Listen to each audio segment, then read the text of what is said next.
Սրտի տանիքներով Մուսա Production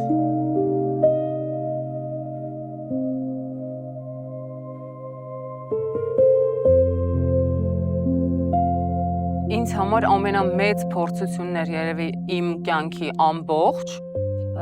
տարիուկես ապրել ոչ թե Երևանից դուրս, ոչ թե Հայաստանից դուրս, եղել է, պատահել է, որ ես երկար ժամանակով բացակայել եմ Հայաստանից, բայց այդ աստիճանի վատ ինքնազգացողություն ու ռեալ վատ ինքնազգացողություն էր ինձ մոտ, ֆիզիկապես վատ, երբեք չեմ ունեցել։ Ինչն էր խնդիրը, չերքելն էր, ընկերների պակասներ։ Մի քանի գործոն այսպես իրար վրա հավաքվեց և ես շատ խորը և անվերադարձ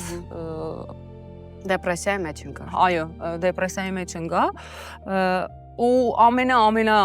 առաջին գործոնը իմ կարծիքով դա այն էր, որ ես ամբողջ կյանքս խուսափել եմ այդ երկրից։ Ես ամբողջ կյանքում չեմ ուզել այդ երկրի հետ որևէ առնչություն ունենալ։ Ինձ նույնիսկ որ ասում էին օրինակ, հարսանիք է, գնա երգի փող աշխատի, ասում եմ չեմ ուզում։ Հետաքրքիր է։ Չեմ ուզում, ես չեմ ուզում այնտեղ գնալ։ Ու այն որ ասում եմ ինչից փախնում ես, գլխիդ է գալիս ու կյանքը այդպես դաժան կատակ արեց ինձ հետ։ Ես ստիպված եղա ինչ-որ ժամանակ ապրել այնտեղ, որովհետև իմ ամենասիրելի մարդը, իմ ամենամտերիմ մարդը, իմ ամուսինը, իմ կեսը իր կյանքը դասավորել էր այնտեղ կոնկրետ այդ երկրում։ Բայց հիմա բախտի բերմամբ թե պատահմամբ այնպես դասավորվեց կյանքը, վերևը Աստված կա էլի։ Խնդրանքները լուծել, որ դուք վերադարձաք։ Չէ երգում այնտեղ, բայց ես չեմ կարծում, որ կոնկրետ այդ չերգելու պատճառով ես պիտի այդ տեսակ հոգեկան ապրումներ ունենայի։ Ինձ թվում է ավելի շատ երկիրը, երկրի վիճակը, իմ վերաբերմունքը այդ երկրին, որովհետև եղել է իմ կյանքում, որ ես ինչ-որ տևական ժամանակ գիտակցված դուրս եմ եկել իմ սովորական աշխատանքային պրոցեսից։ Ընկերների պակասը միանշանակ և անհերքելի փաստ է, որ ազդում է, որովհետև նույնիսկ եթե նախ երևի ես միակ մարդն եմ այս աշխարհի երեսին, ով ունի մի ընկերուհի ունի Մոսկվայում։ Ու այդ ընկերուհին էլ ապրում էր ինձանից 2.5 ժամ հեռու ու նրա համար, որ ինձ հարմարացնեինք, մի խոսքով իրար տեսնեինք, ինձ կամ պետք էր ես գնայի այդ 2.5 ժամը այնտեղ, կամ ինքը գար։ Սովորաբար Մոսկվայում, երբ որ այդքան երկար ճանապարհ են գնում, մնում են։ Հիմա ես չէի կարող մնալ, որովհետև ոնց ես իմ ամուսնուն կթողնեի մենակ և կգնայի կմնայի ընկերուհուս մոտ։ Մի խոսքով չէր ստացվում, որ ես այդ ընկերուհուս հետ հանդիպեի, որովհետև ինքն էլ շատ զբաղված է, բժիշկ է, պացիենտներ և այլն աշխատանք։ Մի խոսքով։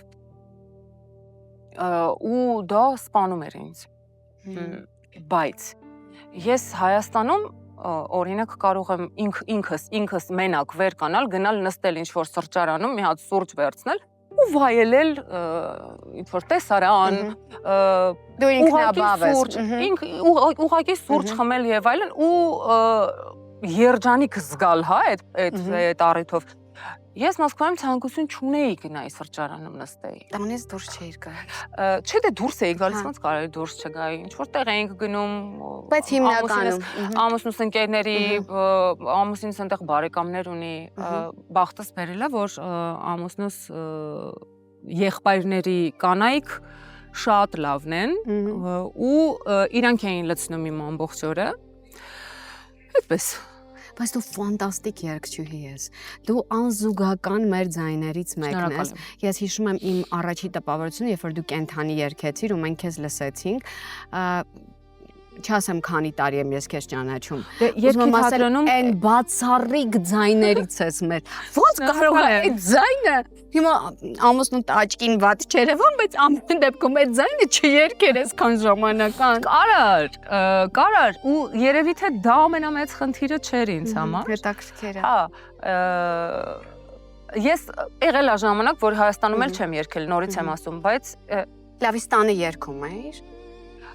Հա, տանը մեկնակ երգում էի։ Ու պատահել է այնպես, որ շատ բարձր ձայնով եմ երգել։ Ու Արման ասում էր, այտենց բարձր մի երգիր, ես մարդիկ չեն հասկանա մեզ։ Հա, բայց այն որ պահ է գալիս, որ այն որ բաները, հոգեբանները ասում են գնա անտառ բարձր գոռա, չէ։ Ես էլ ուզում էի տանը երգեի գոռալով տենց։ Ես ընդհանրապես գոռալով չեմ երգում, բայց էմոցիաներ գալիս, որ տենց որ պետքա բարձր գոռալով երգեի, էլի։ Հա, լինում էր, պատահում էր, որ երգում էի, բայց այն որ զգում էի, որ արդեն էլ չեմ կարող, շատ եմ ուզում երգեմ, սենց այն որ Արմանին, արի գնանք ստուդիա, էլի, արի գնանք ստուդիա։ Դե ինքը ամբողջ օրը ստուդիայում էր, ժամանակ չէր գում, զբաղված էր շատ գործեր։ Իսկ երբ որ դուք ամուսնանում եք միասին, դու արդեն գիտեիր, որ դու բախվելու ես այս խնդրին, այսինքն պիտի մեկնես։ Իհարկե գիտեի, որովհետև ես Արմանին շատ վաղուց եմ ճանաչում, որպես երաժիշտ, որպես տաղանդավոր մարդ, մի քիչ անհամեստ է հնչում իմ ամուսինը, բայց պիտի ասեմ, որ երբ որ մենք նոր սկսեցինք հանդիպել, այն որ առաջին մի քանի հանդիպումներ Երևանում էր այդ ամեն ինչը տեղի ունենում, մի օր ասեց արի գնանք ստուդիա ինձ հետս, գնացինք ստուդիա, ասեց սպասի մտքիս մի հատ բան կամ մի հատ առանժ եմ ուզում անեմ, ես խելոք նստած սպասում էի ինչ պետք է անի, ու այդ 2 ժամվա ընթացքում ինքը մի հատ նենց ֆանտաստիկ առանժировка արեց, որ եկել եմ տուն ասում եմ մամա, ինքը օիլ մոլորակային է, դու ոգիժա ու կարծիքս մինչև հիմա չի փոխվել, ինքը գիժ է, ինքը այլ մոլորակային է, ինքը աննորմալ տաղանդի տեր մարդ է, եւ ինչպես գիտենք, տաղանդավոր մարդիկ մի քիչ բզիկներով են լինում, ինքն էլ ունի իր պրինցիպները, իր ուղին, ինքը չի շեղվում, ինքը շատ բես կոմպրոմիսնի մարդ է, ինչ վերաբերվում է երաժշտությանը, երաժշտության մեջ ինքը կոմպրոմիսներ բառը չի հասկանում, դա պիտի լինի մաքսիմալ որակով, մաքսիմալ սիրուն ու շատ անգամ ինքը ասում է սպասի հլը չէ, սպասի հլը չէ, ասում եմ Արման ինչը չէ, արի բրծել ես արդեն պոչն է մնաց, ասում է չէ, սպասի, ես տարի 8 ամիս սպասել եմ, որ ինքը իմ երգի գործիքավորումը վերջացնի։ Բալվանկան արեց 2 ժամում ու այդ բալվանկան տենց մնաց։ Ես երգեցի, ինձ ձայնագրեց եւ այլն ու տենց սպասում էի։ Արման, բա երբ սպասի, հլը չէ, սպասի։ Բայց անկեղծ եմ ասում, արժեր այդ սպասելը, այդ տարի 8 ամիս սպասելը, որ ես ստանամ այդ արդյունքը, որովհետեւ այն ինչ որ ինքը ստացավ վերջնական տեսքում այդ երգից ես նույնիսկ չէի կարող պատկերացնել, որ ինքը այդ աստիճանի սենց միլիմետրով ճիշտ անելու է, պատկերացնելու է այն ինչ որ ես ուզում էի։ Ու ինքն էլ ասում է, ես լսում էի ուղեղիս մեջ, բայց մտածում էի ոնց անեմ այդ։ Այսինքն ինքը երկար է աշխատում ինչ որ բանի վրա, բայց մաքսիմալ Բայց պատվերները այդքան երկար չի անում։ Չէ, իմ դեպքում էս դա այդքան երկար պատվերները ինքը ընդհանրապես շատ արագ է աշխատում։ Ինքը մտածում է, ինքը կարող է 2 օր սենց նստի տանը ու մի կետի նայի։ Սկզբից ինձ թվում էր, որ ես տղու մոտ ինչ որ տենց լուրջ ընկճախտ է, ինքը նստած մի կետի է նայում, բայց չէ, հետո ես հասկացա, որ ինքը ոչ թե մի կետի է նայում, այլ ինքը ստեղ չի։ Ինքը մտքերով ինչ որ երաժշտության մեջ է ընդեղ հեռու։ Մեկ էլ գնում էր 3 օր տուն չէր գալիս ստուդիայից ու ասենք ինչ որ մի հատ լուրջ պրոյեկտ վերջացնում էր։ Իսկ դա դեպրես էր քեզ համար, երբ որ ինքը տանը չէր։ Չէ, ինձ համար դա դեպրես չէր, ինձ համար դա նորմալ էր։ Ես դրան վերաբերվում էի որպես ոնց ասեմ, տենց պիտի լինի, որովհետև ես իմ կյանքը կապել եմ Միխելարի հետ, որը որ երաժշտության հետ շատ ավելի շուտ է ամուսնացել, քան իմ հետ։ Ու ես երբևէ մրցակցության մեջ չեմ կարող մտնել երաժշտության հետ իր կյանքում, որովհետև իր կյանքում երաժշտությունը մի այլ գլոբալ տեղ է գրավում ու ես դա շատ լավ հասկանում եմ, որովհետև ես էլ մոտավորապես նույն կարգավիճակում եմ, բայց ինքը չի ուզում դա ընդունի, որովհետև ինքը տղամարդ է։ Ան իդեպ ինչը վերաբերում է կոնֆլիկտներին։ Ես հիշում եմ, որ ես ինքս նոր էի ամուսնացել։ Այդ առաջի ամսում, սկզբնական մենք շատ էինք վիճում ու առհասարակ ինձ թվում է բոլոր ամուսնացող զույգերը, հատկապես երբ որ մարդիկ ավելի հասուն են լինում,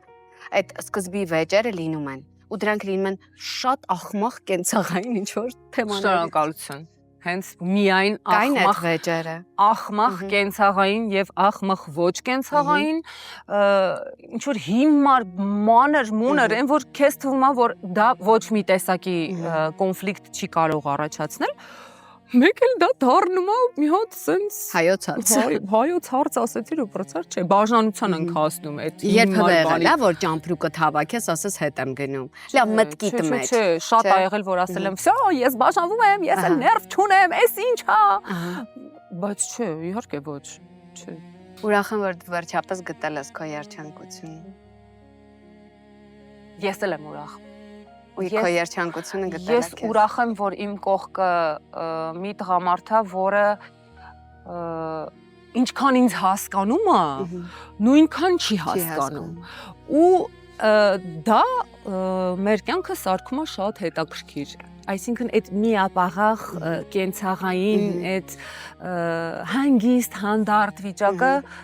չկա մեր տանը միշտ ինչ որ բուրըն վիճակ է մենք ինչ որ բան ենք քննարկում մենք ինչ որ հարցի շուրջ վիճում ենք կռվում ենք գորգռում ենք իրար վրա բայց 5 րոպե հետո դա մոռացվում է ու ինձ համար ամենակարևոր բանն է որ մարդ պիտի ոնց ասեմ այս դեպքում ներողամիտ բառը չեմ ուզում օգտագործեմ քեն քշող չպիտի լինի էլի մանավանդ երբ որ տղամարդն է քեն քշող լինում դա սարսափելի բան է դες նիղացել է ինքն քիզանից չի խոսում քույդ բան sense բաներ չկա մեր տանը մենք կարողա կռվենք գորգռանք իրար վրա ինչ որ հարցում իրար հետ չհամաձայնվենք եւ այլն բայց այդ հարցը հենց փակվում է այդ ամեն ինչը մոռացվում է անցնում է 100-րդ պլան մենք մեր կյանքը ապրում ենք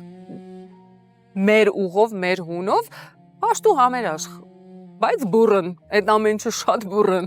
Ան, ես հիշում եմ, որ ես ռադիոյի դու պապայի հետ էիր գալիս, այսինքն պապան քեզ միշտ ուղեկցում էր ու դու պապայի հետ շատ կապված էիր։ Հաճախ որ ասում են աղջիկները ընտրում են այնպիսի տղամարդ, որ նման է իրանց պապային, բայց նա էլ ավ քո կողակցի։ Իսկապես, բայց պապան շատ զուսպ էր։ Նման են ան։ Շատ։ Երկուսն էլ ահավոր պրինցիպիալ են։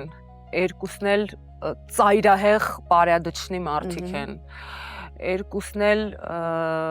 ոնց ասեմ, տենց ինչ որ բնավորության գծեր կա, որ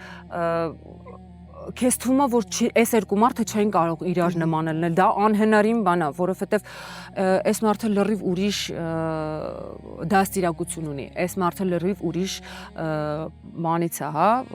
սերունդի ներկայացուցիչ է։ Մեկը բժիշկ, մեկը երաժիշտ։ Բոլորին թվում է որ երաժիշտին դոդիկ դեմքերից պետք է լինի, բայց չէ, բացարձակ Արմանի հետ դա ոչ մի կապ չունի։ Ես Արմանին երբ որ չէի ճանաչում իմ պապաս էլ է շատ էմոցիոնալ ու շատ անգամ ես պապային ասում եմ պապ դե լավ էլի ինչ ես տենց էմոցիոնալ ռեակցիաներ տալիս ենթադրենք էս ինչ հարցի վրա բայց ես գնացի ընտրեցի հենց տենց նույն ձևի մարդու որը որ նույն ձևի բուրըն էմոցիոնալ ռեակցիաներ է տալիս ամեն ինչի վրա այսինքն երբ որ ես իրան ինչ որ բան եմ ասում ես պետքա պատրաստ լինեմ որ ինքը կարող է նեղվի դրանից ջղայնանա դրա վրա բայց դա զուտ էմոցիա է դա ինչ որ հետին ներս գցած ինչ որ բաներ չկա ու ես երբ որ ասում եմ, դե ճիշտ են ասում էլի, մի միլիարդ մարդու մեջից գնացի ընտրեցի հենց քեզ, որ դու, ասենք, այդ բաներով, բնավորության գծերով պապայից շատ նման ես։ Ինչ ես խոսում, ես պապայից вообще նման չեմ։ Բայց ես նմանություն գտնում եմ, իսկապես գտնում եմ ու շատ հարցերում։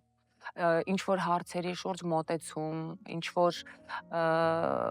երևույթների հանդեպ վերաբերմունք,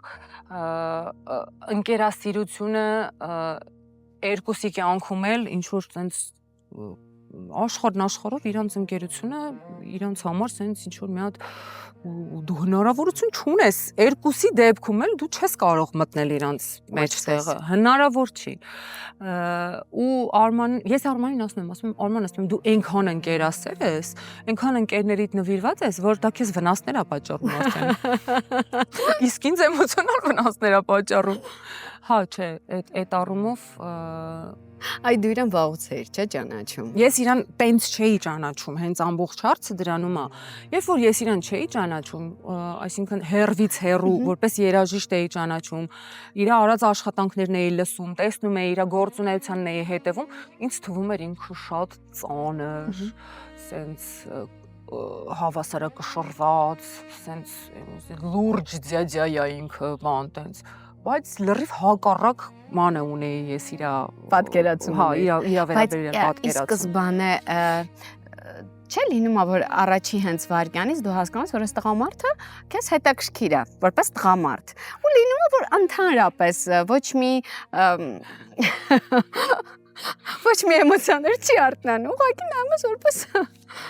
ես որպես երաժիշտ ես ու Արմանը մի քանի անգամ իրար հետ ծանոթացել ենք Ինքն չէի տպավորվել Չէ, ինքնից որպես երգչուհի հավանում էր, ես իրան որպես երաժիշտ իրանով հիանում էի, ու վсё։ Հետո մի օր տենց ինքը ուղղակի եկավ իմ աշխատավայր, ու դա եղավ այս համար ճակատագրական, հա։ Այդ մի օրն է եղել, որ ինչ որ բան է փոխել մեր կյանքում։ Անգիտես ինչն է հետաքրքիր, մենք մտածում ենք, երբ որ մենք մեծանում ենք, կարծես մեզ գտնում ենք, կայացած ենք լինում, չէ, այդտեղ մենք ավելի դժվար ենք պատրաստ գնալ կոմպրոմիսի։ Այ ես իսկապես տես, որ դու ասեցիր, ես գիտեի, որ պիտի մեկնեի, չէ, որ դա արդեն քեզ համար դժվար էր այդ մեկնելը, որովհետև դու թողնում ես քո աշխատանքը ստաբիլ, դու այստեղ Աննա Խաչատրյանն ես։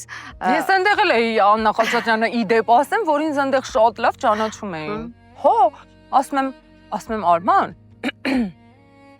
ես մի անգամ սենց խոսակցություն եղավ էլի մեր մոտ, ասում եմ Արման, ինչ ես ուզում, ես հայտնի երգչուհի եմ, ինձ բոլորը ճանաչում են, դու ինձ բան ես անում, խեղդում ես, մի արա տենց, բողոքում եմ տենց, իրանից իրան բողոքում եմ, սենց արեց, հա լավ, դու Մոսկվայում ես, քեզ Մոսկվայում ով է ճանաչում, ու հենց այդ օրը մենք գնում ենք խանութ, ու լիֆտի դուռը բացվում է, ու երկու տղա են, հայ տղա են կանգնած ու Արմանն է, ես իր հետևն եմ, մեկ էլ այս տղան սենց համ, վայ ախպեր, դեմքդ այնքան ծանոթ է։ Ու սենց նայում ու Արմանի վրա, Արմանը սենց արեց, մեկ էլ ես հետևից դուրս եկա, մեկ էլ սենց արեց, վայ բարև ձեզ, բա որ ասում եմ ծանոթ է։ Ասում եմ տեսար որ ճանաչում են։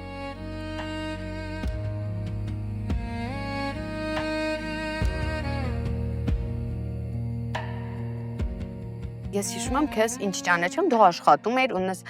փաստորեն քո սեփական բնակարանը, քո սեփական մեքենան, քո սեփական դրամը վերջի վերջո, չէ՞։ Հիմա դու չէիր աշխատում։ Այդ քեզ նեղություն էր տալիս, որ ասեիր Արման, ինձ փող կտաս, չգիտեմ, օրինակ ես ինչ առնեմ։ Լավ, այս ինչը պատվիրեմ, խանութը չէիր գնում։ Չէ։ Բացարձակ։ Արմանը իմն է։ Իսկ քեզ ճնշում է էլ իմը։ Դե գիտես ես մտածում։ Արմանը ասում է, հա ասում է, ճիշտ է, ասում է, որ ասում են my money is my money, your money is my money։ Հիմա լրիվ այդ վիճակն է, your money is my money, my money is my money։ Այնպես որ այդ առումով ես չէի նեղվում, իսկ եթե ինչ-որ բան էր պետք լինում առնել, ես link ուղարկում եմ, ասում էի Արման ջան։ Խնդրում եմ գնես։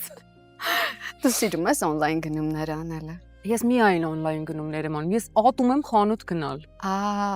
Քո բախտը բերել է այդ դեպքում։ Ես ատում եմ խանութ գնալ։ Ես խանութ գնալ սիրում եմ մենակ մի պարագայում։ Եթե ես պետքա գնամ ինչ որ կոնկրետ մի տեղ, որտեղ որ ես գիտեմ ես ինչ պետքա մանգամ գտնեմ,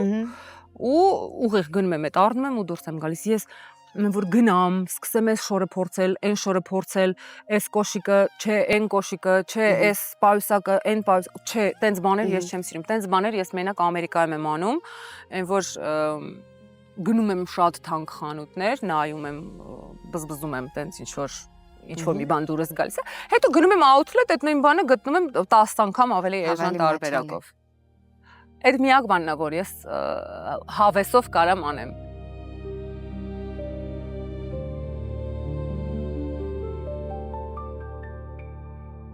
Այդ որ ասացիր մեր փողերը, ամուսնու փողերը, մեր փողերն։ Այո, միշտ բոլոր կանանց դեպքում դա այդպես է։ Հիմա ինձ թվում է, ինչը վերաբերում է մեր փողերին, մենք դա երբեք չենք սիրում օրինակ կոմունալի վրա ծախսել։ Չէ, ես տենց խնդիր չունեմ։ Նայ ես ունեմ, ես չեմ սիրում կոմունալի վրա իմ փողերը ծախսել։ Եթե ես դա կարող եմ գնել հագուստ, կոսմետիկա, չի կոմունալի համար վճարեմ։ Ես այդպեսի խնդիր չունեմ։ Բայց հիմա նայ, տես ինչ եմ առաջարկում։ Մենք ունենք սիրելի գործընկեր, խոսքը Ital Solar-ի մասին է։ Հիմա Ital Solar-ը գիտես, չէ՞ որ տեղադրում է այդ արևային կայանը, մարդիկ էլ այդ կոմունալը հոսանքի համար չեն վճարում։ Հա, այսինքն դու առաջարկում ես ես կոմունալ չվճարեմ, Ital Solar տեղադրեմ։ Շատ ափսոս որ տեղադրելու տեղ չունեմ։ Բայց կունենաս, ես համոզված եմ, իսկ այն մարդիկ ովքեր որ ունեն, հիմա Ital Solar ունի փայլուն առաջարկ։ Ուրեմն ձեռք են բերում 10 կիլովատ հզորության արևային կայան 8-ի գնով։ Եվ տարեկան հոսանքի ծախսը մոտավորապես զրոյանում է 720,000 դրամով։ Դա բավականին մեծ գումար է ինձ թվում է։ Վաու։ Պատկերացրեցի։ Շատ գայթակղիչ առաջարկն է։ Ես գնամ մանգամ գտնեմ, ուր կարելի է դնել այդ պանելները։ 8-1-2, բայց ասեմ, որ իմիջիալից բնակելի շենքերի տարբերակներ էլ կա, եթե ստորագրություններ ես հավաքում հարևաններից, տեղադրում ես։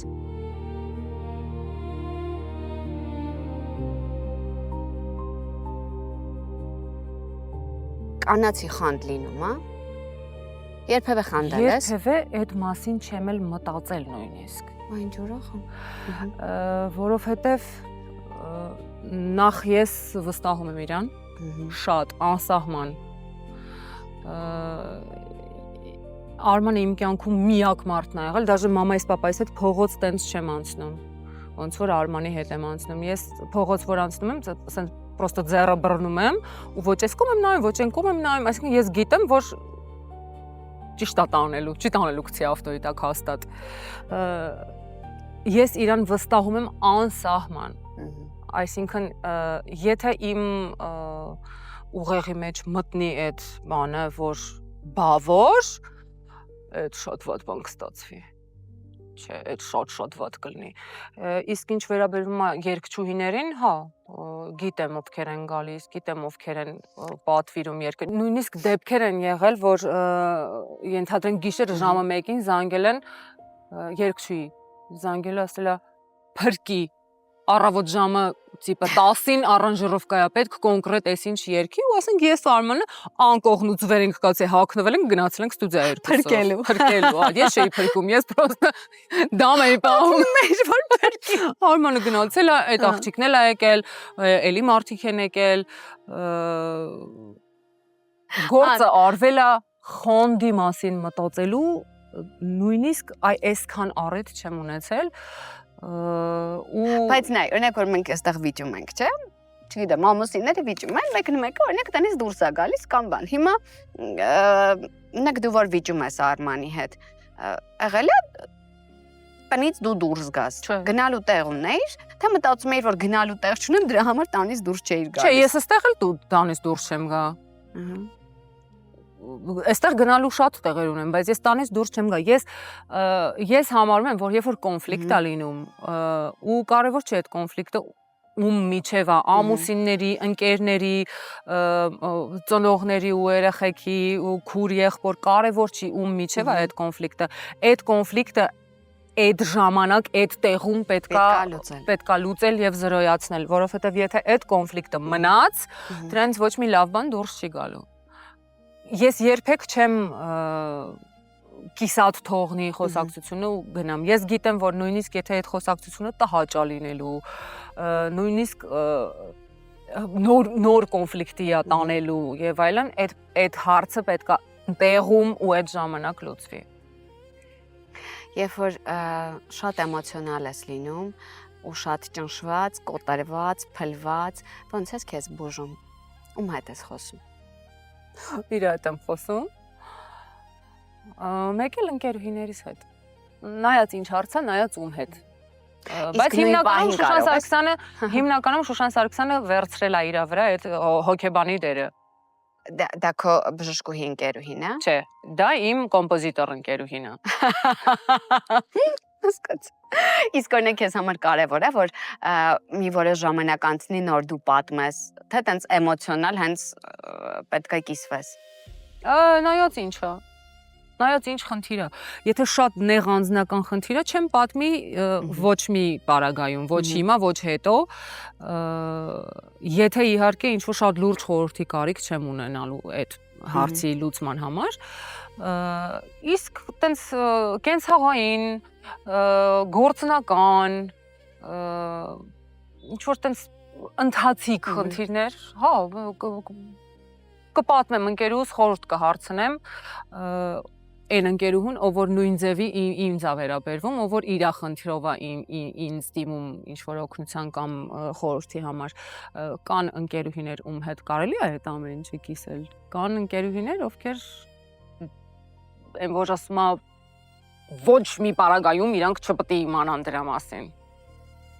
Իսկ այդ մարդիկ ծանոթուհիներ են, թե ընկերուհիներ։ Այդ մարդիկ ինչ որ ժամանակահատվածի ընկերուհիներ են։ Իսկ կան մարդիկ, ովքեր որ կյանքի ամբողջ երկարությամբ ընկերներ են։ Ու կարևոր չի դու իրենց երբ ես տեսնում, ինչքան ժամանակ ես անցկացնում իրանց հետ, իրանք իրանց տեղը ունեն։ Մենք որքան մեծանում ենք, ինձ թվում է այնքան ամուր ենք ուզում կարճենք նաև մեր ծնողներից։ Այդ հարաբերություններից, մեր սերը ցույց տալուց, հաճախ ես ձերոնց ասում, որ դու իրենց շատ ես սիրում։ Չէ։ Չէ։ Չէ։ Մեր տանը մի քիչ ուրիշ ձևի է ընդունված սերը ցույց տալը։ Այդ ասելով պարտադիր չի։ Պարտադիր չի ինչ որ մեկին ասես, որ դու իրան սիրում ես, որ ինքը դա իմանա ու հասկանա։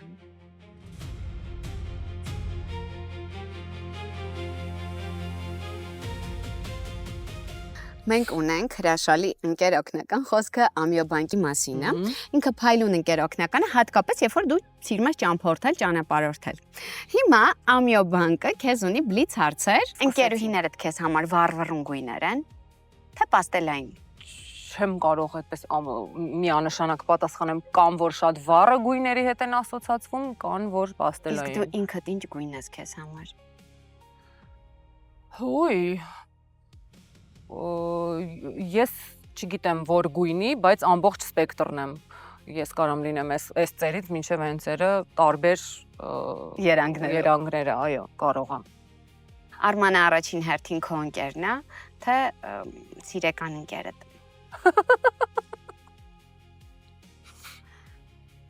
Որ ասма, жена должна быть собутыльником, любовницей, другом, еще чем-то там. Այդ նույնը պետք է տղամարդը լինի կնոջ համար։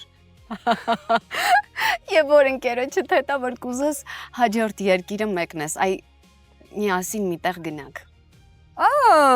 Դա կարևոր չի որ կգնանք, կարևորը միասին գնանք։ Արմանի հետ։ Այո։ Թե ընկերուհու։ Չէ։ Սկզբից Արմանի, հետո Կերևա ընկերուհու հետ, հա թե չէ։ Որտեվ մինչև Արմանի լինել է իմ կյանքը, ես միշտ ընկերուհիներիս հետ գնացել եմ, շատ եմ ճամփորդել։ Հիմա հերթը Արմանի հետ գնալու։ Հիմա Արմանի հերթն է։ Ուրեմն դու ունես փայլուն օգնական, ինչ որ կախարդական քարտա։ Այո։ Շնորհակալ եմ։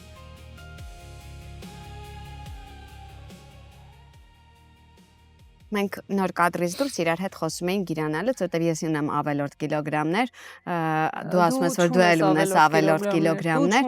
այսինքն երբ որ դու ջղայնացած ես լինում, անբավարար ես լինում քո կյանքից, դու բացում ես սառնարանը։ Օրինակ ես բացում եմ սառնարանը։ Ես չեմ փակում։ Չես։ Ասում եմ իշեմ է, հյուրերի ծավերը վրաստից ես չեմ փակում սառնարանը։ Իսկ պետք է պարտադիր քաղցր ինչ-որ համեղություններ լինեն, թե էական չի։ Ավելի երիտասարդ տարիքում, երբ որ ես նյարդայնանում էի, ես ընդհանրապես ուտելու մասին չէի մտածում ու չէի էլ կարողանում։ Եկավ մի հատ պահ, երևի ամեն դեպքում դա տարիքի հետ կապ ունեցող ինչ որ երևույթ է բոլոր կանանց մոտ, որ այդ նյարդային վիճակը, այդ ծամելու process-ը թեթևացնում է։ Հատկապես օրինակ երեկոյը, ինչ որ դնում ես հետաքրքիր ինչ որ ֆիլմ կամ հեռուստասերիալ, սկսում ես նայես այդ Netflix-ի ֆիլմերը, ուտում ես այդ վատ ուտելիքները, այդ պահին քեզ զգում ես շատ երջանիկ, հետո խղճի զգացումով գնում ես քնելու։ Ինչ ես ուտում։ Նախ սկսենք նրանից, որ ես Մոսկվայում կարելի ասել չէի քնում։ Ես մինչև առավոտվա 5-6-ը շատ վատ էլի։ Հա, շատ վատ։ Շատ վատ մանրամասներ եմ կիսվում քո հաղորդման շրջանակներում հանդիսատեսի հետ, չգիտեմ, կարող է պետք չէր, բայց ասացի։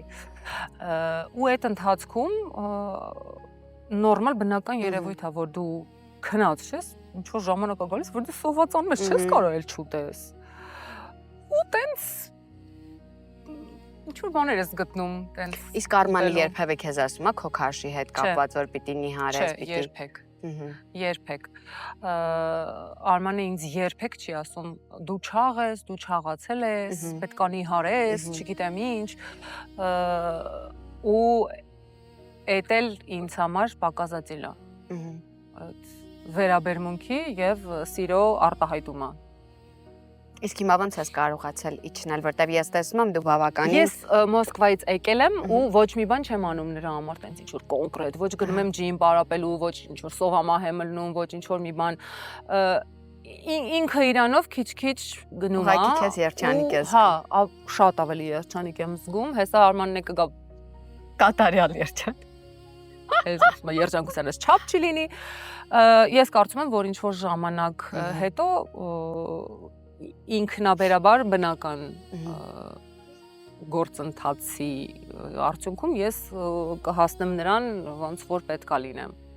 Քո քաշին, քո սիրելի այո, քաշին։ Իմ սիրելի քաշին չեմ հասնի, որովհետև իմ սիրելի քաշին համապատասխան տարիք է պետք։ Իսկ կշերկ ունես տանը, օրդ կշերկով ես դու սկսում։ Ոչ, ես տանը կշերկ չունեմ։ Ես գնում եմ մամայիս պապայիս տուն ու այնտեղ եմ կշռվում։ Պապաս ինձ ասում է. Դե լավ էլի։ Էս ինչա։ Օրինակ իմ առաջի, երբ որ ես արթնանում եմ, իմ առաջի գործողությունը դա լինում է այն, որ ես կանգնում եմ կշերկին։ Ու ես ինձ խոստանում եմ, որ ես մյուս օրս էլ այդպես չեմ սկսելու, բայց չի ստացվի։ Չէ, ուրեմն ինչ որ պահ է գալիս իմ քաշ կորցնելու մեջ, որ ես գալիս կանգնում եմ ինչ որ միտեղ ու սկսում եմ սենց գնալ, մի քիչ բարձրանում եմ, մի քիչ իջնում եմ, մի քիչ բարձրանում եմ, մի քիչ իջնում եմ։ Հետո ինչ որ մի բան պետքա տեղի ունենա, որ այդտեղից շարժվեմ ներքև, հետո այնտեղ կանգնեմ, գնամ էս կողմ, գամ էս կողմ, գնամ էս կողմ, գամ էս կողմ։ Նայած որ օրը ինչքան եմ նյարդայնացել, որ օրը ինչով եմ զբաղված եղել, որ օրը ինչքան ազատ ժամանակ եմ ունեցել։ Իսկ այդ ավելորդ կիլոգրամները քեզ նյարդայնացնում, հա։ Հա, շատ սարսափելի նյարդայնացնում, որովհետև ես բավականին կարճ ժամանակում եմ բավականին քաշ հավաքել ու չեմ հարմարվում իմ արտացոլանքի հետ հայլու մեջ ու ամեն ինչ պետք է անեմ, որ վերադառնամ, այո։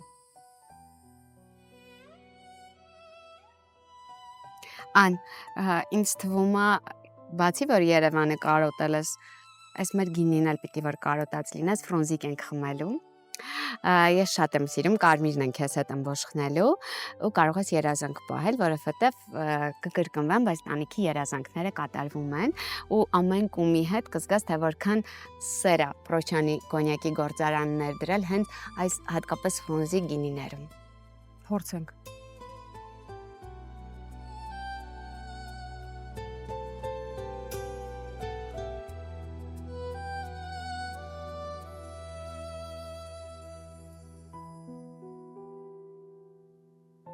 Մյուս անգամ ես բնության գրկում,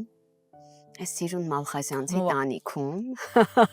պանիրել եմ բերելու, որ մենք վայել ենք։ Նայ ասել ես։ Հիմա ուզում եմ քեզ բլից հարցեր ուղղել, պատրաստ ես։ Չէ։ Դե պատրաստվիր։ Ստաբիլություն թե ազատություն։ Ստաբիլ ազատություն։ Մտքով թե սրտով։ Նայած ինչ հարցում միանշանակ չի կարող պատասխանել լինել։ Սուտը փրկում է։ Երբեմն փրկում է։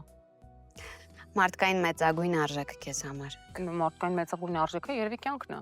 Իսկ վերջին անգամում ես ասել ես քեզ շատ եմ սիրում։ Արման է։ Իսկ վերջին անգամ ումից ես ներողություն խնդրել։ Արմանից։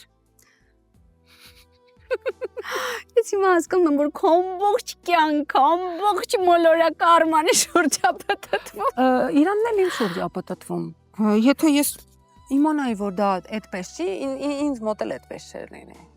Ես ուրախ եմ շատ քեզ համար, քեզ շատ սիրում եմ։ Ասա խնդրում եմ, որ Աստծուն հանդիպես ինչ կասես։ Շնորհակալություն։ Ես էլ քեզ եմ շնորհակալ, որ եկար տանիք, որ քեզ տեսնում եմ աչքերդ փայլող, որ քեզ տեսնում եմ երջանիկ, ու տեսնում եմ տանը։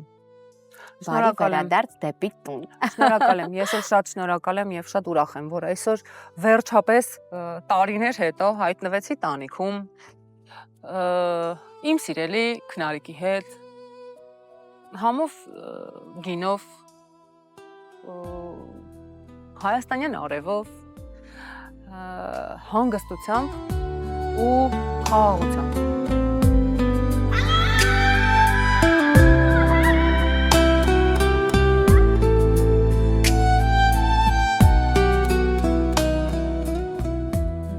Հաղորդման գործընկերն է Պրոշյանի կոնյակի գործարանը։ Կտուր ԿՏԵՄ,